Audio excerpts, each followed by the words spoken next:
Koronavirus u Crnoj Gori i dalje bukti. Načelnica Odeljenja za epidemiologiju zaraznih bolesti u Institutu za javno zdravlje, epidemiolog Sanja Medenica, trenutnu epidemiološku situaciju u državi ocjenjuje komplikovanom i zahtjevnom za naš zdravstveni sistem. Epidemiološka situacija je ozbiljna i same brojke koje se registruju prethodnih dana ukazuju na to.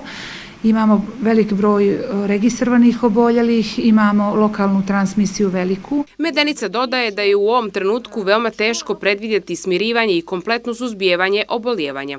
To u ovim okolnostima zavisi samo od nas i naše istrajnosti, jer drugog oružja nemamo, ističe Medenica. Moguće da će u narednom periodu, ako se budu primjenjivale sve mjere koje su preporučene, da ćemo vidjeti da opet sve zavisi od nas, da će možda u narednom periodu doći do nekog smanjenja broja oboljelih, ali naravno da sve to zavisi od primjenjivanih mjera.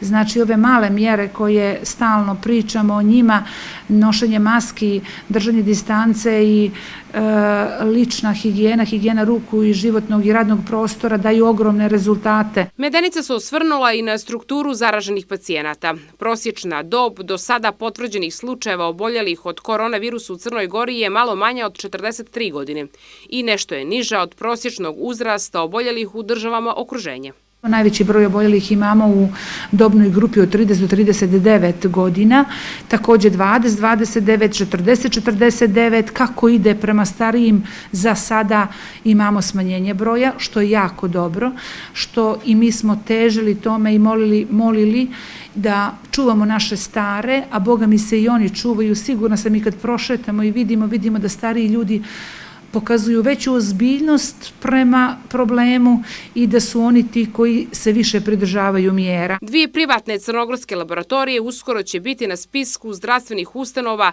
za PCR testiranje građana na virus COVID-19.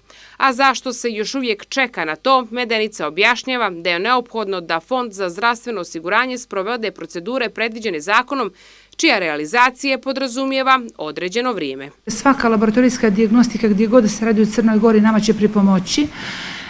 Mi dalje radimo, znači mi dobijamo izvještaje od određenih laboratorija o pozitivnim slučajevima i mi epidemiološki istražujemo te slučajeve. Nadležne institucije u regionu su pozvali i studente sa medicinskog fakulteta i ljekare sa Zavoda za zapošljavanje, kao i penzionere da se zbog pritiska na zdravstveni sistem uključe u borbu sa koronavirusom. Slična inicijativa kod nas nije u planu, jer kako kaže Medenica, za sada drže sve pod kontrolom. Određeni broj naših kolega iz preventivne medicine nama pomaže još od ljeta.